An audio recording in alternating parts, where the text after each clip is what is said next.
C'est la lecture de la parole. Le premier verset, il se trouve dans le livre de Matthieu 28. Excusez-moi, je vous prie juste de vous lever pour le respect de la parole, s'il vous plaît. Donc Matthieu 28, du verset 18 au 20.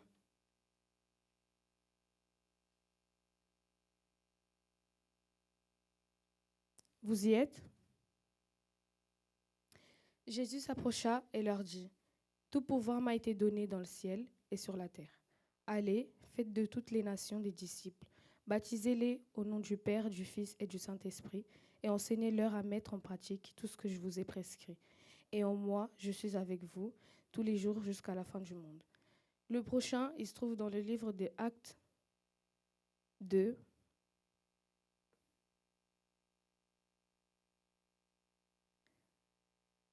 Acte 2, du verset 37 au verset 39.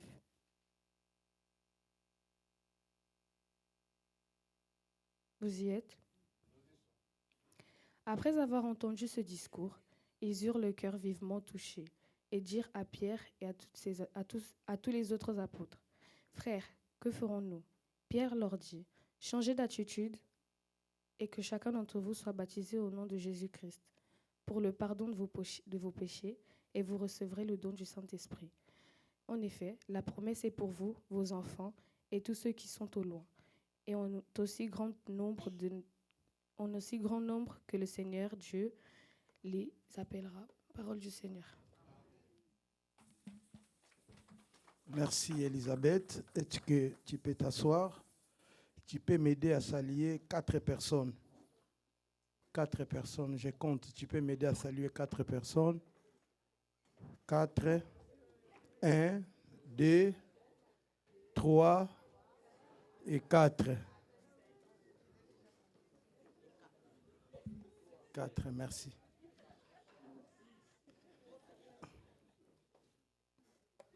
Merci.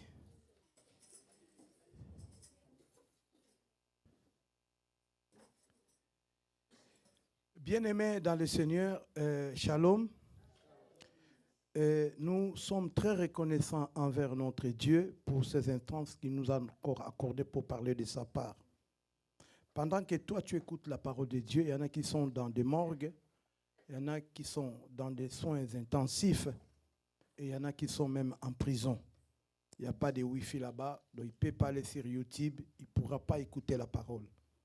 Mais toi, au moins, Dieu t'a donné cette opportunité d'écouter. Alors dispose bien ton cœur pour recevoir cette parole.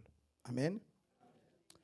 Alors nous sommes en train de poursuivre un thème que nous avons intitulé, c'est un thème annuel que nous allons parler tout au long de cette année 2026, comment devenir un vrai disciple de Christ.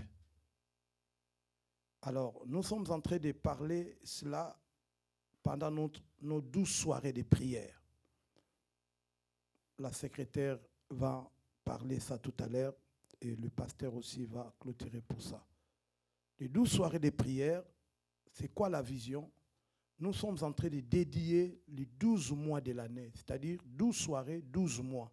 Chaque jour, nous prions pour un mois. Et aujourd'hui, nous allons prier pour le mois de juin. Tout à l'heure, on le fera. En fait, nous savons, la Bible dit, tout ce qui se confie en l'Éternel.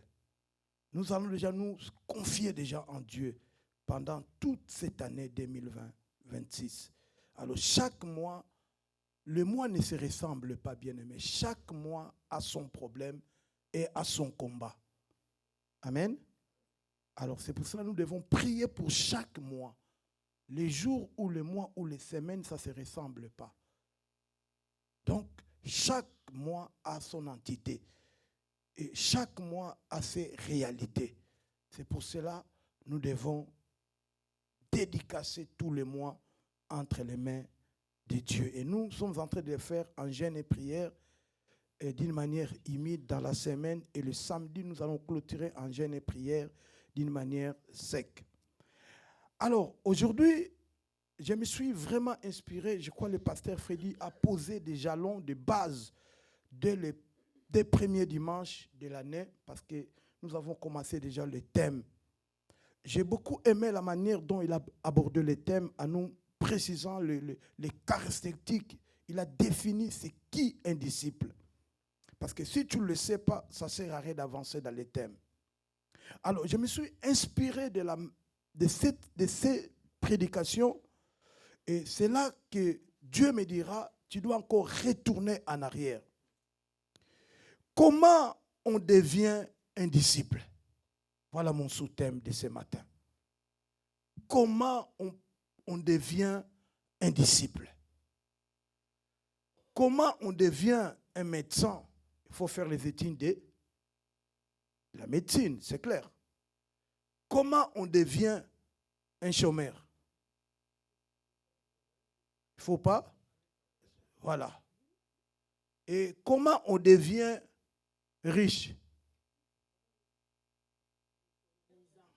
Et tous ceux qui travaillent sont riches.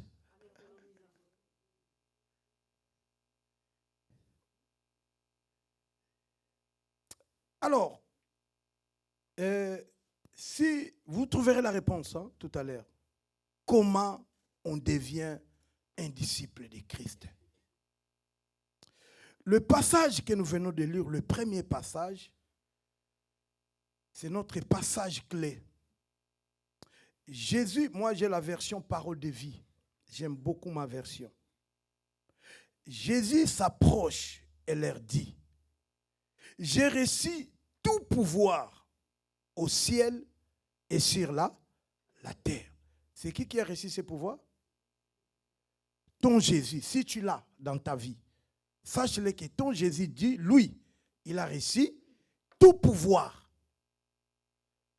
au ciel et sur la. Ok.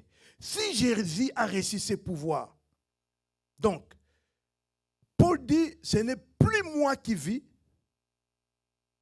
mais c'est Christ qui vit en. Par déduction, donc, si Christ a reçu tout pouvoir, comme lui vit en moi, donc, syllogisme, c'est-à-dire, moi aussi, j'ai reçu ce. Non, tu n'es même pas sûr. Tu n'es même pas sûr de ta réponse. Si Christ vit en toi, donc, toi aussi tu as reçu ce. Très bien. Il a dit, tout pouvoir m'a été donné.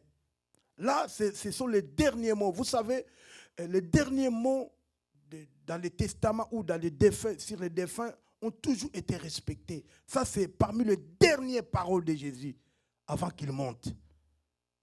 Alors, il dit à ses disciples sur le mont des Oliviers, allez, le verset 19, allez chez tous les peuples. Allez chez tous les peuples. Pour que les gens deviennent mes disciples, dans ma version. J'aime bien cette version. Dans Louis II, on a dit pour que les gens deviennent des disciples. Ce n'est pas vraiment précis. Mais ici, mais, je crois que c'est la possession là. Hein? Montons son. Matassa. Voilà, très bien. Ça, c'est le français. La maman de Ouad, elle est d'accord avec moi. Alors, ils ont réussi. Il dit qu'ils soient pas leurs disciples ou les disciples de quelqu'un, mais Jésus se réclame. Il dit qu'ils soient mes disciples, à moi, Jésus. Parce qu'attention, il y en a qui sont des disciples des gens. Vous comprenez? Donc, il est au service des gens. Il plaît aux gens, il fait tout pour plaire aux gens. Mais ici, Jésus dit, allez leur faire qu'ils soient mes disciples, à moi-même Jésus. On va les développer. Et baptisez-les au nom du Père, du Fils et du Saint-Esprit. Après, apprenez-leur à obéir tous les commandements que je vous ai prescrit. Et moi, je suis avec vous tous les jours jusqu'à la fin du... Est-ce que la fin du monde est déjà là? Bon, lui, il a dit, je suis avec vous tous les jours jusqu'à quand? Or, depuis qu'il a prononcé cette phrase-là, jusqu'à aujourd'hui, la fin du monde n'est pas encore là. Donc, par déduction, il est où? Il est avec eux. Amen. Ok. Alors, maintenant, comment on devient disciple de Jésus? Bien-aimé, c'est simple. On devient disciple de Jésus en acceptant Jésus-Christ comme son Seigneur, comme son Sauveur. Qu'est-ce que cela signifie, bien-aimé? Ça signifie, je dois donner ma vie tout entière à Jésus. Pas une partie, non.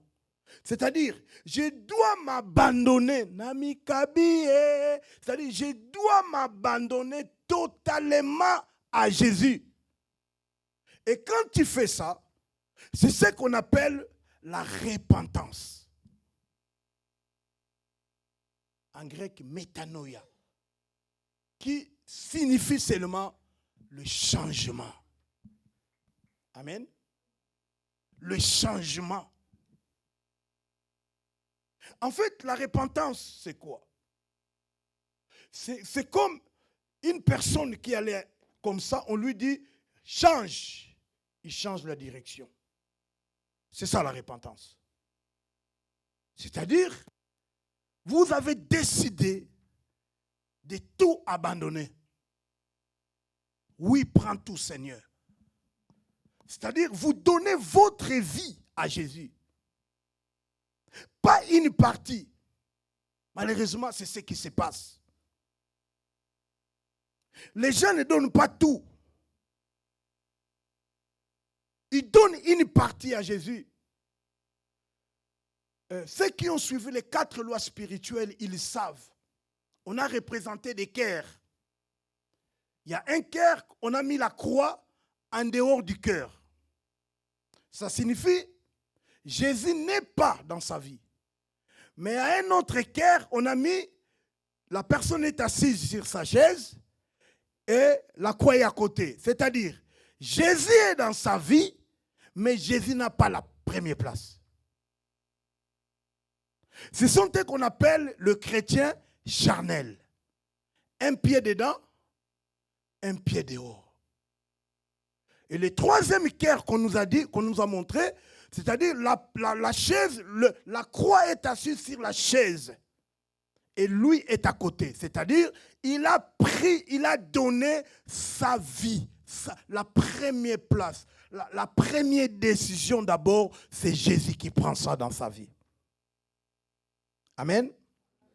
Alors, quand tu fais ça, quand tu abandonnes totalement ta vie à Jésus, en ce moment-là, tu deviens ce qu'on appelle chrétien. Ok? Est-ce que ça va? Tu deviens chrétien. Le pasteur l'a insisté. Le mot chrétien veut dire diminutif du Christ, petit Christ. Ces filles à Antioche, pour la première fois, quand ils ont vu les apôtres, les disciples, tout ce qui est avec Jésus, quand les gens d'Antioche, ils ont vu leur manière de parler, leur manière de se comporter, leur manière de faire des choses, ils ont dit, on a connu une personne qui parlait comme ça. On a connu une personne qui agissait comme ça. Donc, ces gens ici, ils doivent appartenir à cette personne-là. Et cette personne-là s'appelait qui? Jésus. C'est-à-dire, si tu es chrétien, tu dois ressembler à Jésus. Si tu ne ressembles pas à Jésus, tu n'es pas chrétien. Ok? C'est-à-dire, tu dois faire comme Jésus, tu dois marcher comme Jésus, tu dois faire des choses comme Jésus. C'est ça. Maintenant, quand tu deviens chrétien, donc, en ce moment-là d'office, tu es chrétien, enfant de Dieu. Maintenant, être chrétien, c'est la base. C'est la base. Mais être un disciple, c'est une étape. OK? Quand tu acceptes Jésus, en ce moment-là, tu deviens chrétien. Tu deviens enfant de Dieu. Maintenant, il ne faut pas que tu demeures toujours chrétien. Il faut que tu montes à une autre dimension. Et cette dimension, c'est la dimension des disciples-là. C'est-à-dire, tu ne peux pas être militaire. Par exemple, tu ne peux pas avoir une grade dans l'armée sans que tu sois militaire. On est d'accord? Pour que tu aies une grade ou sergent ou major, d'abord, on donne des grades d'abord aux militaires. C'est-à-dire, tu ne peux pas être disciple sans que tu sois d'abord un chrétien. Mais malheureusement, il y a des gens qu'on appelle des ramassis. C'est-à-dire, il s'est introduit parmi les enfants de Dieu. Mais il n'a pas encore fait cette rencontre personnelle avec Jésus. Et malheureusement, il y a aussi des pasteurs. Il y a un de nos aînés, pendant le synode des pasteurs, le révérend Pakou, et il prêchait la repentance au milieu des pasteurs, vous imaginez. Et il demandait qui veut l'accepter Jésus-Christ. Il y a des pasteurs qui venaient devant. Ah oui, hein? Il y a des pasteurs qui venaient devant pour accepter Jésus-Christ. En fait, on l'a envoyé faire la théologie, parce que dans la famille, on n'a pas de pasteurs. Et ils l'ont préparé, tu pars, tu fais la théologie. Après la théologie, tu peux briller, parce que c'est une science. Tu peux être intelligent, tu brilles, tu distingues. Et après, tu viens à l'église. Après, on te consacre pasteur. Mais la rencontre personnelle avec Jésus, il n'a jamais fait. J'ai béni le Seigneur, le pasteur Goma de la PFK l'a dit. Heureusement pour lui, après 10 ans de pastoral, il n'a jamais reçu Jésus-Christ comme Seigneur et Sauveur. Il bénissait les mariages, il priait pour les gens, tout ça. Mais la rencontre avec Jésus, il n'a jamais fait. Peut-être c'est ton cas. Peut-être c'est ton cas maintenant. Toute la maison vient à l'église et toi aussi tu as suivi le mouvement. Vu que tu chantes bien, directement à la chorale, tu deviens chantre. Vu que tu es brillante, après tu brilles, tu montes les étapes, évangéliste. Après, on doit la consacrer et puis directement tu es serviteur ou servante de Dieu. Bien-aimé, tout ça, c'est ce que aujourd'hui l'Église a des problèmes sérieux. Parce que la base n'a pas été respectée.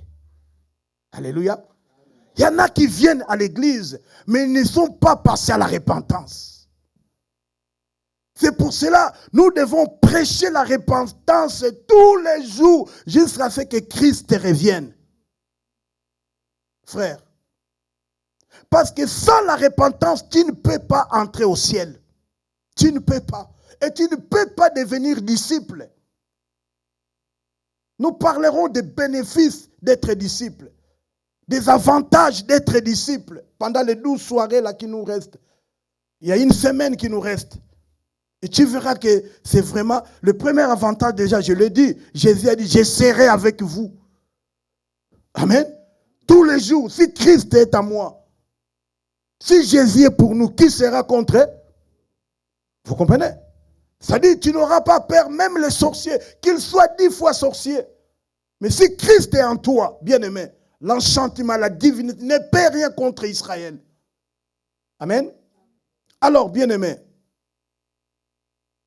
dans Matthieu 3, Jean-Baptiste insiste. Matthieu 3, 1 à 2. À ce moment-là, Jean-Baptiste paraît dans le désert de Judée. Il annonce, changez votre vie. Oui, le royaume des cieux est proche. Changez votre vie, bien-aimé. C'est ça la repentance. Nous devons changer. Nous devons faire cette rencontre personnelle. Il y en a qui sont venus au Seigneur dans le yenge. La vie chrétienne n'est pas une vie de masse. C'est une vie personnelle. Amen. Même si la Bible dit, ces jours-là, quand la trompette va sonner, l'un sera pris et l'autre. Alléluia. On ne partira pas en couple. Ok, personne ne sépare. Ces jours-là, lui-même va séparer. C'est qu'il a uni. Lui-même va séparer. Ces jours-là, l'un sera pris. Là, on parle de couple, par exemple. L'un sera. J'ai toujours discuté avec ma famille. Qui partira, qui va rester?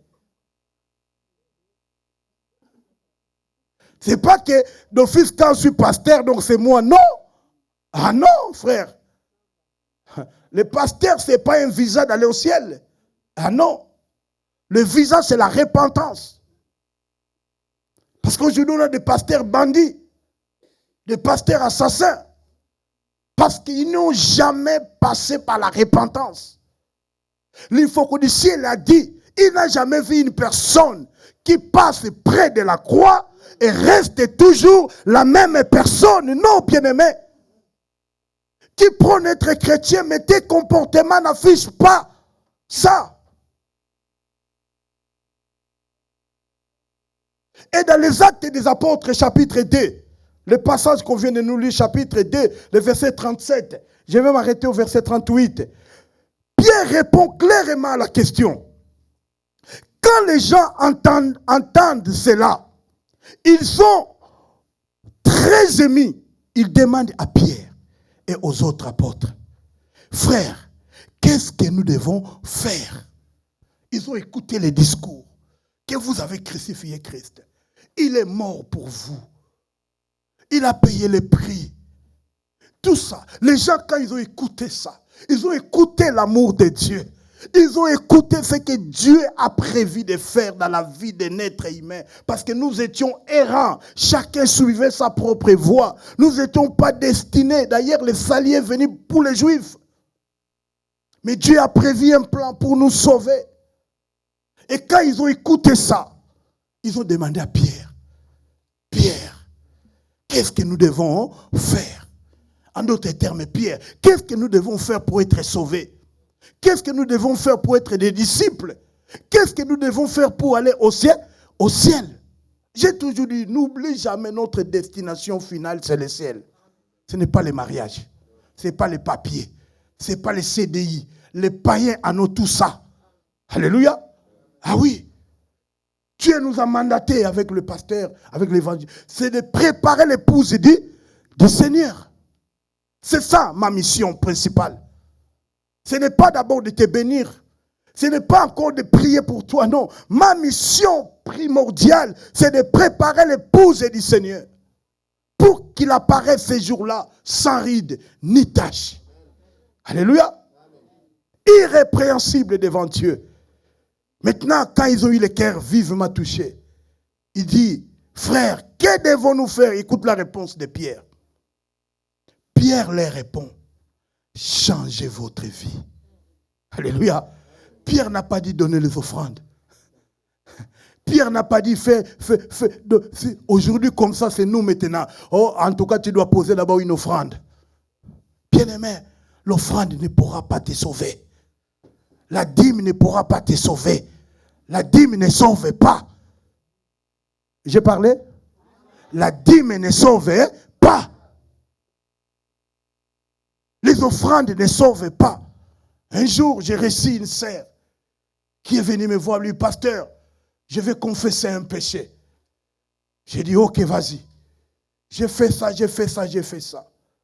Ok, on a supplié la pitié de Dieu. Et à la fin, il dit, pasteur, j'ai amené mon offrande pour ces péchés. J'ai dit, maman, j'aime l'argent. J'en ai besoin. Mais dans ces cas ici, ton argent ne sert à rien. Parce qu'il y a déjà quelqu'un qui s'est donné comme une offrande, Yaya. Il n'y a pas une offrande d'argent pour le pardon des péchés. Parce qu'il y a quelqu'un qui a donné déjà son corps. La Bible dit, il est entré une fois pour pour toutes. Amen. Alors, bien-aimés, Pierre leur dit, changez. Changez. Chacun de vous doit se faire baptiser au nom de Jésus-Christ. Une nuance. Là-bas, Jean dit, au nom du Père, du Fils et du Saint-Esprit. Mais ici, Pierre dit, au nom de... Il y a un problème ou pas? Qui a raison, qui a tort entre les deux? Problème doctrinal. Qui a tort, qui a raison? Au nom du Père, du Fils.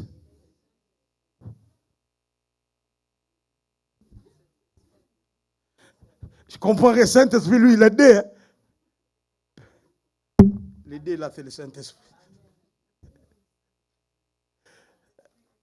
Ok? Qui a tort entre les deux? Jean-Baptiste ou Pierre? Mais pourquoi ils n'ont pas dit le même langage? Amen. La lignée, c'est ce que Jean-Baptiste a donné. Lui-même, Jésus l'a dit. Pardon, c'était même pas Jean-Baptiste, c'est Jésus. C'est Jésus qui a dit, au nom du Père, du Fils et du Saint-Esprit. Logiquement, entre les paroles de Jésus et les paroles de Pierre, quelles sont les paroles les plus crédibles? Mais pourquoi Pierre n'a pas suivi l'exemple de Jésus? Donc, ça c'est un faux débat. Au nom du Père et du Fils et du Saint-Esprit, c'est ça que nous devons respecter. Et nous sommes baptisés aussi à ce nom. Au nom de Jésus, Pierre voulait expliquer à ces gens. Il voulait expliquer que Jésus que vous avez crucifié, en dehors de lui, vous ne pouvez pas être sauvés. Pierre voulait recadrer les choses. C'est-à-dire, c'est Jésus que vous avez crucifié. C'est lui qui est le centre du salut. Amen. Si vous avez l'air dit, baptisez-vous au nom de Jésus-Christ. C'est-à-dire, que tu sois baptisé au nom de Jésus-Christ, Père, Fils, le Fils là, c'est qui? Donc, c'est pas un souci ça. Amen. Donc, il ne faut pas ça faire, ne faut jamais faire ça un débat. Oh, vous, à l'Alliance, quel baptême que vous avez eu? Au nom du Père, au nom du Fils. Ah, faux. Il faut au nom de Jésus. Dis-lui, ça, c'est pas un débat, ça. Déjà, les baptêmes ne sauvent pas. Amen. Ah, j'ai choqué une personne? Les baptêmes ne sauvent pas. D'abord, changer d'abord et après se faire baptiser. C'est pas d'abord se baptiser, après tu changes. Ah, c'est pour cela que nous, on ne veut pas obliger les choses. Parce que dans certaines églises, avant que tu sers, tu dois être baptisé. Avant que tu te maries, tu dois être baptisé. Ça, c'est un danger. Et il y en a qui vont se faire baptiser parce qu'il a envie de chanter. Vous comprenez? C'est moi, avec l'homme de Dieu, on a dit non, non, non, non. On ne va pas rentrer dans ces pièges. Amen. Tu sers, mais écoute, tu dois changer. D'abord, la repentance. Et après, demande le baptême, bien aimé, parce qu'on entre dans une église locale par la voie des baptêmes. Ok? Il y a le baptême au mois de juin. Prépare-toi déjà. Alors, je vais aller citer dans mon message. Bien aimé, Dieu est amour. Il t'aime. La Bible déclare dans Jean, chapitre 1, verset 17, Dieu nous a donné la loi par Moïse, mais l'amour et la vérité sont venus par Jésus-Christ. Bien-aimé, les gens vous condamnent. Mais Jésus, ces jours-là, devant la femme adultère, il a dit, moi non plus, je ne te condamne pas. Or, c'est lui qui avait le pouvoir de condamner la femme adultère. Il a dit, moi non plus, je ne te condamne pas. Et dans le psaume 30, le verset 6, il dit, psaume 36, il dit, oui, sa colère dure peu de temps, mais sa bonté, qui signifie l'amour, la pitié, miséricorde, la faveur, dure toute la vie. Amen. Dire toute la vie. Et enfin, Paul insiste en disant, dans 2 Corinthiens chapitre 5, le verset 17. 2 Corinthiens 5, 17. Écoute dans ma version. Alors, si quelqu'un est uni au Christ, il est créé à nouveau. Vous comprenez? En fait, si quelqu'un a subi ce qu'on appelle la repentance, il est devenu une nouvelle créature. Une nouvelle créature. Ce qui est ancien est passé. Qu'est-ce qui est ancien? La colère.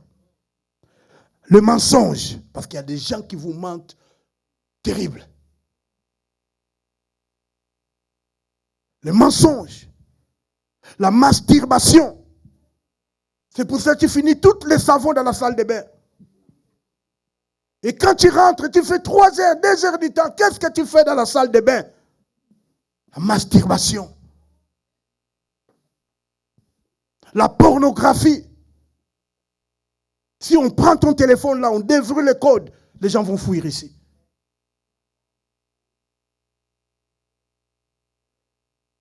L'autre fois, dans une église où j'étais, dans le groupe de couples, une sœur a balancé une vidéo pornographique dans le groupe de l'église. Des appels, pas moins de... Quand on a supprimé, les gens ont déjà téléchargé rapide, comme si c'était la vérité de l'évangile. Là, on est pressé, mais un verset biblique, tu ne le partages pas comme ça. Tu vois? Les choses anciennes, l'homosexualité, l'impudicité, l'exhibianité, les relations entre vous, les filles. On en parlera. Excès de vin, médisance, rapporteur, semeur de troubles, mauvais comportement, l'impolitesse.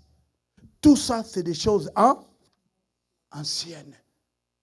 Quand tu as Jésus, tout ça doit passer. Ce qui est nouveau est là. C'est-à-dire la douceur, l'amour, l'humilité, la bonté, la patience, la joie du Seigneur, l'obéissance, la fidélité. Bien-aimé, quand tu acceptes Jésus, quand tu fais une décision d'abandonner, frère, d'abord, la Bible, nous sommes entourés de si grands nuées de témoins. Ceux qui sont tout autour de toi doivent voir qu'il y a quelque chose qui s'est passé dans ta vie. Amen. Ta manière de parler a changé. Ah oui, tu n'es plus arrogant, tu n'es plus orgueilleux, tu n'as plus de phrases. On te connaît, tu es qui? Quand on est venu à Jésus là, Jésus nous a cassé tout. C'est ça qu'on appelle, tu dois passer par les brisements. C'est-à-dire, faut pas bien, yaya. C'est pour cela que chaque chrétien est humble. Un chrétien orgueilleux n'existe pas. Amen. Un chrétien orgueilleux n'existe pas. Un chrétien qui a des mensonges, c'est-à-dire ce que les jeunes appellent la mythomanie. C'est-à-dire, tu mens comme tu respires. Des choses qu'il ne faut même pas mentir, mais toi tu mens. Tu mens. Sur toi avec le téléphone. Tu es où à Darcy? Mais à Darcy, tu n'es pas là. Ça, c'est le mensonge. Un chrétien ne peut pas pratiquer les mensonges. Ou la repentance, tu l'as passé ou pas. Un chrétien a tout abandonné. Il a tout donné à Jésus. C'est Jésus maintenant qui contrôle. C'est pourquoi Paul dit, ce n'est plus moi qui vis, mais c'est Christ qui vit en. C'est pour ça, avant de poser l'acte, pose-toi la question, est-ce que Christ est d'accord? Bien-aimé, il y a une sœur à Boma, en RDC. Elle venait de son voyage. Il y a un papa impoli, c'est un marié, c'est un grand responsable. Il s'est approché de cette sœur. Oh Dieu, ma sœur, ma fille, je t'aime beaucoup, tu es trop belle, je vais passer du temps avec toi. Je sais déjà si c'était toi qui prie maintenant, tu allais l'insulter déjà. Aucun do quitté, yaya. Tu n'as pas besoin d'insulter. Alléluia. Nous sommes les seuls de là. C'est nous qui devons donner les goûts. Même aux païens. Les païens méritent notre respect aussi. Alléluia. On doit leur montrer l'amour que Christ nous a montré. On parlera ça par rapport aux disciples là. La sœur va dire, ok papa, je suis d'accord avec toi, je ne peux pas te décevoir. Mais, cherche un endroit. Cherche une flatte où on peut aller, où Dieu ne pourra pas nous voir. Au début, le papa était content déjà. Il dit, ouais. Mais la dernière phrase qui a dérangé, cherche un endroit où Jésus ne peut pas nous voir, papa. Si tu me trouves, on y va tout de suite.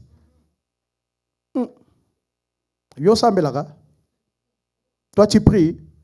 Oui, papa. Vous comprenez? C'est-à-dire, un chrétien, si tu mets déjà dans ta tête que Dieu voit tout, ça c'est la victoire. Ce n'est pas le pasteur. Ce n'est pas le papa. Ce n'est pas la maman. La maman n'a pas la capacité de tout voir. Quand tu vas à l'école, maman ne part pas avec toi. Quand tu pars au travail, papa n'est pas là.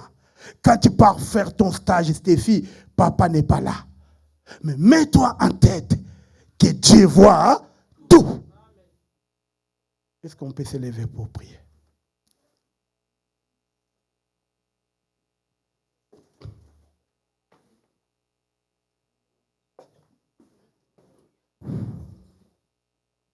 J'invite les chantres. Est-ce que quelqu'un veut donner sa vie à Jésus?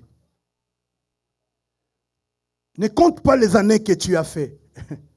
Les années ne vont rien dire devant Dieu. Ça ne signifie rien, le nombre d'années. 10 ans, 20 ans dans la foi chrétienne, ça ne signifie rien. Est-ce qu'un jour, tu as fait cette expérience? Tu as déjà confessé? Tu as déjà parlé que Jésus rentre dans mon cœur, prend la place de ma vie? Est-ce que tu l'as déjà fait? Si tu ne l'as pas encore fait, voici le temps favorable. Là où tu es, prends seulement ta main droite, mets dans ta poitrine. La voix dit, Seigneur m'appelle, crois. Je réponds. Est-ce que tu peux répondre ce matin? Merci ma sœur. Merci mon frère. C'est ton jour. Jusqu'au bout. Jusqu'au bout. Merci. Merci Seigneur. Alléluia. C'est pas question que je suis protocole. C'est pas question que je suis chante ou intercesseur, mais c'est question de la vie.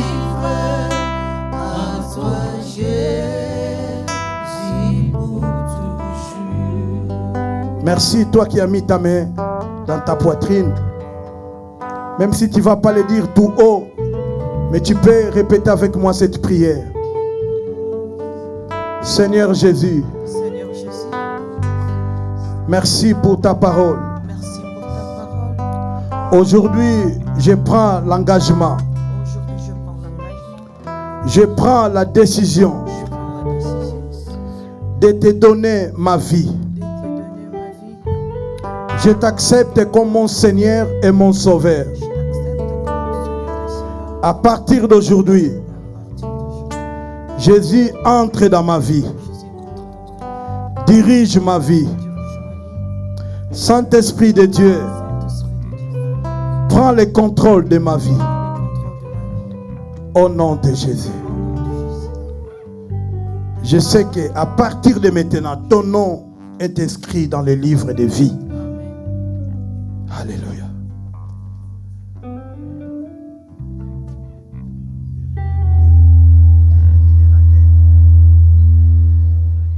On va chanter un cantique.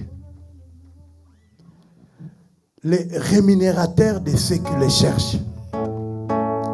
En fait, nous voulons chercher Dieu pour le mois de juin. tu vas dédier le mois de juin entre les mains de Dieu. Tu vas dire à Dieu, le mois de juin, je le prends en possession. Je marche en victorieux pour ce mois de juin. Tu n'es pas encore arrivé, mais Dieu est déjà là. Il est déjà arrivé au mois de juin. Il sait déjà tous les combats prévus pour toi, pour ta vie, pour ta famille, pour ton église. Dieu est déjà au courant. Il est déjà là au mois de juin.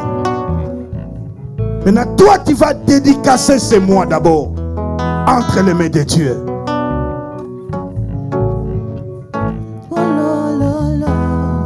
Jésus. Il est le rémunérateur de ceux qui le cherchent.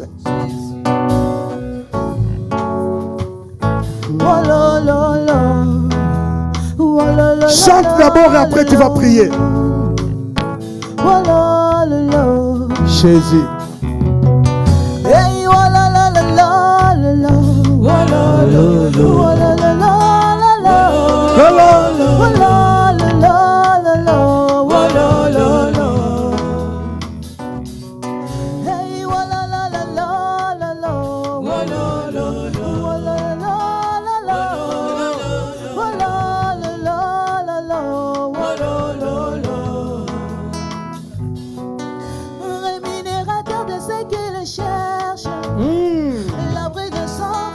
L'abri de sans force, le repos de mon âme, mon arbre de paix.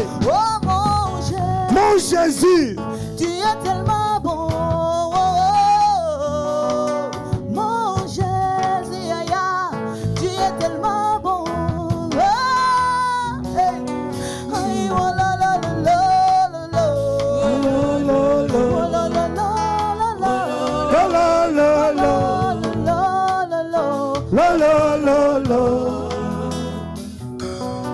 Tu peux commencer à prier. Tu peux commencer à dédicacer le mois de juin. Dis Seigneur, je te donne ce mois. Que tu prennes le contrôle du 1er au 30. Que tu contrôles tout. Alléluia. Seigneur Dieu, je viens te donner le mois de juin. Je viens te dédicacer ce mois, Yahweh. Je veux que tu contrôles dans ce mois de juin, Seigneur. Je veux que tu prennes le contrôle, Seigneur, dans ce mois de juin. Je veux que tu prennes le contrôle dans ce mois de juin, Yahweh. Nous voulons que toi, Jésus, tu me précèdes dans ce mois de juin, Seigneur. Que tu marches avec moi dans ce mois de juin, Seigneur. Nous voulons que tu conduises ce mois de juin, Seigneur. Oh Jésus, je te fais confiance, Seigneur. Sois le rémunérateur pour moi dans ce mois de juin, Yahweh. Possède-moi dans ce mois de juin, Seigneur. Je t'en supplie, Jésus. C'est toi mon arbre de paix. Sois mon arbre de paix, Jésus. Dans ce mois de juin, Yahweh. Combat à ma place, Seigneur. Oh Jésus. Oh Jésus.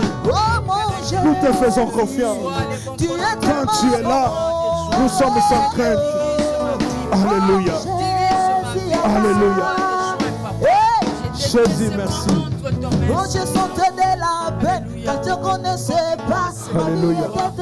Parce que j'avais pas raison. Alléluia. Je te connaissais, je disais qu'on se connaissait. Au contre, c'était toi. Tu me connaissais, tu as su ce qu'il y a à moi. Les désirs de Jésus. Écoutez bien, aimé, tu vas encore monter avec moi dans la prière pour le mois de juin. Tu vas demander tout ce que tu auras comme programme, tous les rendez-vous que tu auras,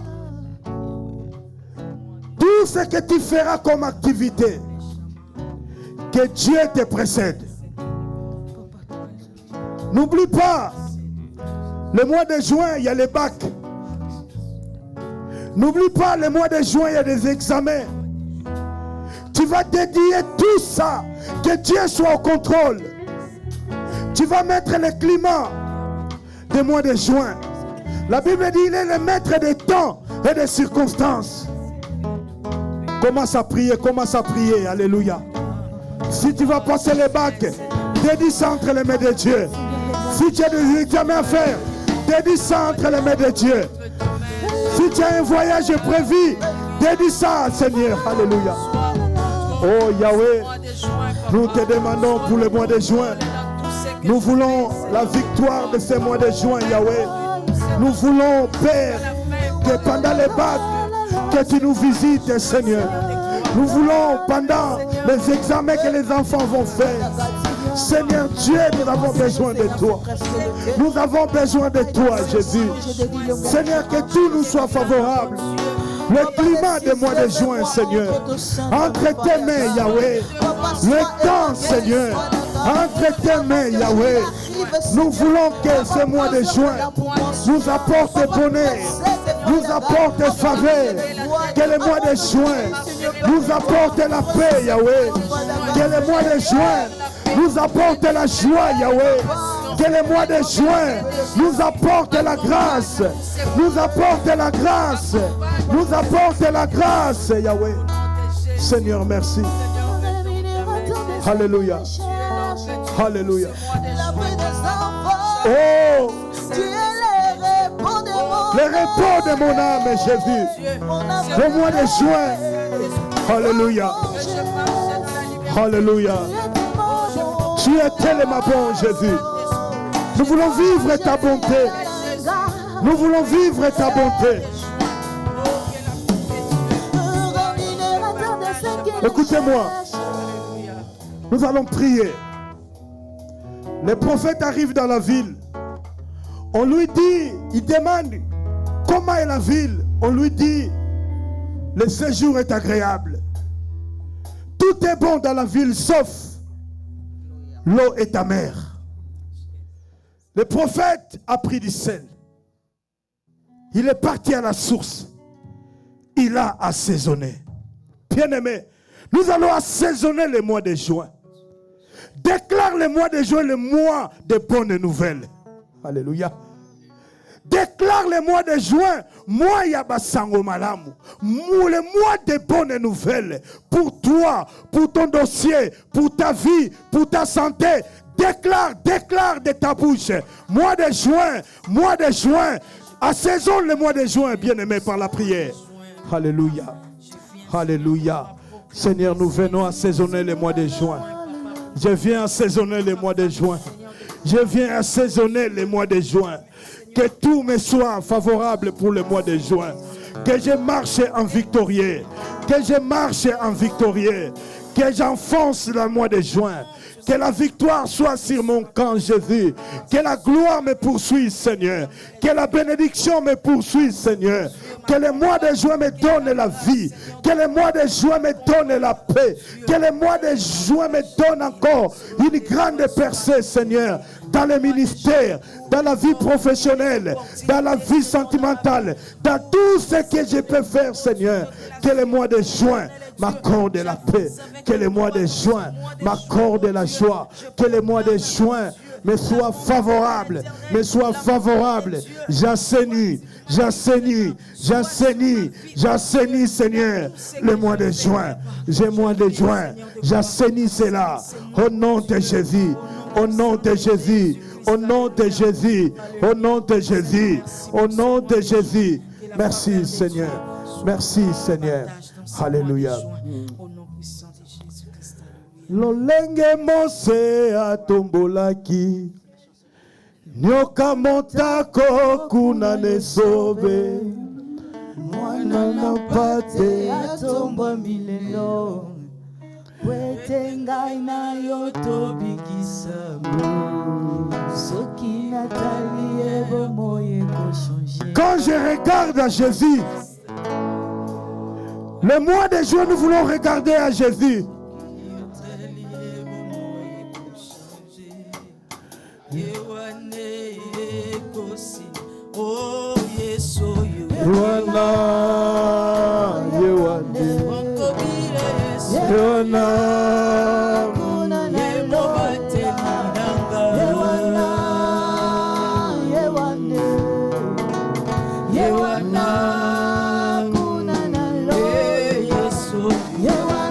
Nous pensons, nous comptons sur Jésus.